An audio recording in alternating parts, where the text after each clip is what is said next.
লঞ্চটা এখন আর তারা নিতে পারতেছে না। সুন্দরবন 12 লঞ্চ আসছিল এই লঞ্চটাকে নামিয়ে নেওয়ার জন্য। তো সেই দিক থেকে যদি বলি, নেওয়াটা আসলে এখন খুবই টাফ। তো আমি যেটা মনে করি, পানি যদি না ওঠে তাহলে আর নেওয়া সম্ভব না। ঘূর্ণিঝড়ে যে বাতাস ছিল, অনেক প্রচুর বাতাস ছিল, আর পানির যে একটা চাপ ছিল। হ্যালো এভরিওয়ান, সবাই কেমন আছেন? আশা করি ভালো আছেন, অনেক সুস্থ আছেন। চলে আসছি আরও একটি নতুন আপডেট নিয়ে আপনাদেরকে জানাবো, যেটা ঘূর্ণিঝড় রিমেলের কারণে, ঘূর্ণিঝড় রিমেলের তাণ্ডবে তার ঝড়ের যে গতি ছিল অনেক বেশি, যার কারণে সুন্দরবন নেভিগেশন গ্রুপের তাদের নিজস্ব ডগইয়ার্ডে সুন্দরবন 11 লঞ্চটি অনেক দিন যাবৎ বসা ছিল। ইঞ্জিন পরিবর্তন করা লাগবে এর জন্য। তো সেই ক্ষেত্রে আমরা দেখতে পাচ্ছিলাম যে বেশ কিছু মাস যাবৎ সুন্দরবন 11 লঞ্চকে এই ডগইয়ার্ডে ঠিক এই পয়েন্টটাতে রাখা ছিল।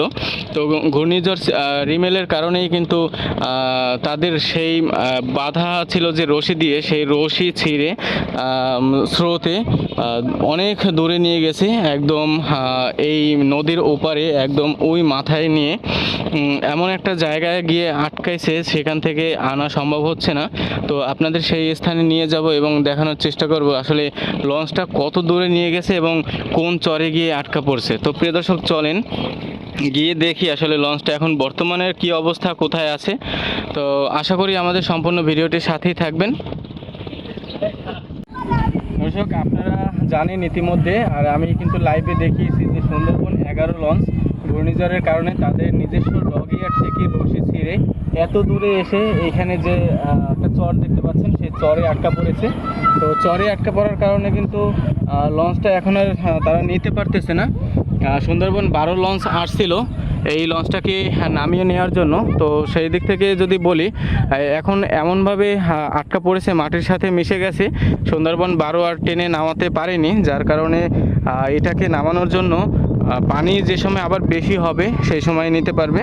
তো প্রিয় দর্শক, আমি যেটা বলতে চাই, আপনাদের ইতিমধ্যে অবগত আছেন আপনারা যে সুন্দরবন নেভিগেশন গ্রুপের সুন্দরবন 11 লঞ্চ অন্যতম একটি লঞ্চ, যেটা বরিশাল ঢাকা রুটে অনেক দিন সার্ভিস দিয়েছে।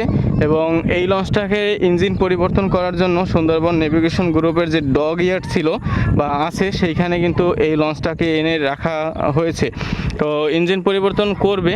তো এখন এই যে সাম্প্রতিক একটা ঘূর্ণিঝড় হয়েছে, সেই ঘূর্ণিঝড়ের কারণে কিন্তু তার ঘূর্ণিঝড়ের যে বাতাস ছিল, অনেক প্রচুর বাতাস ছিল, আর পানির যে একটা চাপ ছিল, দুইটা মিলিয়েই কিন্তু এই লঞ্চটার যে রশি ছিল, সেই রশি ছিঁড়ে স্রোতে এত দূরে চলে আসছে। বরিশাল বেলতলা খেয়াঘাটে এটা ছিল রাখা। তো সেইখান থেকে এখন এই চরবাড়িয়া এলাকায় এসে আটকা পড়েছে। তো আমরা একটু দেখি যে আসলে লঞ্চটার কোনো ক্ষতি হয়েছে কিনা। আমি ইতিমধ্যে লঞ্চের ভিতরে গিয়েছি এবং এই দিক থেকে দেখেছি, আসলে তেমন কোনো ক্ষয়ক্ষতি হয়নি, শুধুই লঞ্চটা ভেসে এসে এখানে আটকা পড়েছে। তো সুন্দরবন 12 লঞ্চটাও আসছিল এই লঞ্চটাকে নেওয়ার জন্য, তো পারিনি। এই মুহূর্তে আমি একদম লঞ্চের কাছেই চলে আসছি। আমি একটু দেখাই আপনাদেরকে সামনে গিয়ে কি অবস্থা লঞ্চটার বর্তমানে। এত দূরে এসে লঞ্চটা কিন্তু আটকা পড়েছে।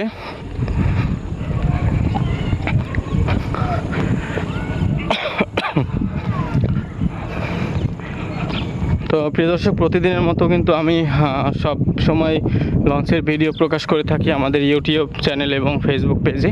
আপনারা যারা নতুন দেখছেন তারা ইউটিউব চ্যানেলটি সাবস্ক্রাইব করতে পারেন এবং পেজটি ফলো করতে পারেন, যাতে আমি নতুন নতুন ভিডিও দিলে সবার আগে আপনি পান। তো দেখতে পাচ্ছেন যে কোথায় এসে আটকা পড়েছেন লঞ্চটা। আসলে এখান থেকে নেওয়াটা আসলে এখন খুবই টাফ।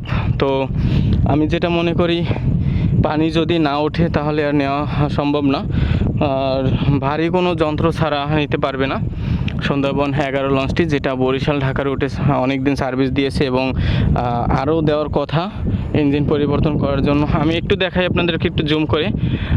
বরিশাল বেলতলা খেয়াঘাট হচ্ছে ওই মাথায়, ওইখানে লঞ্চটা বাধা ছিল ঘূর্ণিঝড়ের কারণে বা পানির চাপে এবং বাতাসের চাপে রশি ছিঁড়ে ওইখান থেকে ভাসতে ভাসতে ভাসতে ভাসতে এসে একদম এইখানে এসে আটকা পড়েছে। আর এখন পানি কমে গেছে, নামাতে পারতেছে না। তো দেখতেই পাচ্ছেন। চলেন একটু ভিতর থেকে ঘুরে আসি।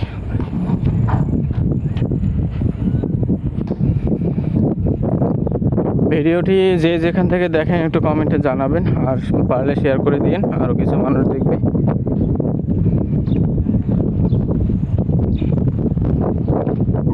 তো এই হচ্ছে সুন্দরবন 11 লঞ্চের ফ্রন্ট সাইড, আর এই হচ্ছে ভিতরের সাইড।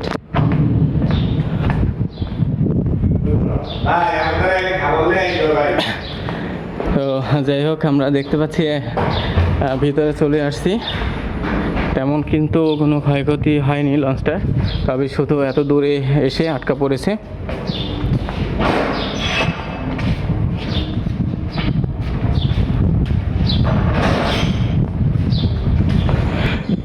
এটা হচ্ছে লঞ্চের দ্বিতীয় তলা, আর এই দ্বিতীয় তলা কিন্তু দেখতে পাচ্ছেন সার্চ লাইট আছে।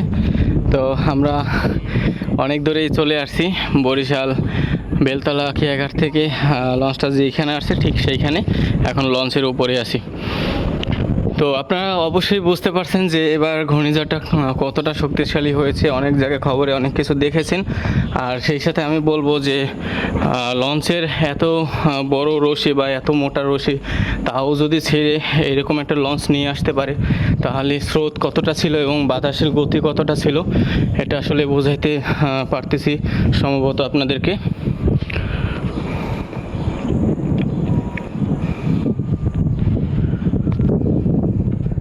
তো প্রিয় দর্শক, ভিডিওটা এখন এখানেই শেষ করছি। সবাই ভালো থাকবেন, সুস্থ থাকবেন, সবাইকে অসংখ্য অসংখ্য ধন্যবাদ।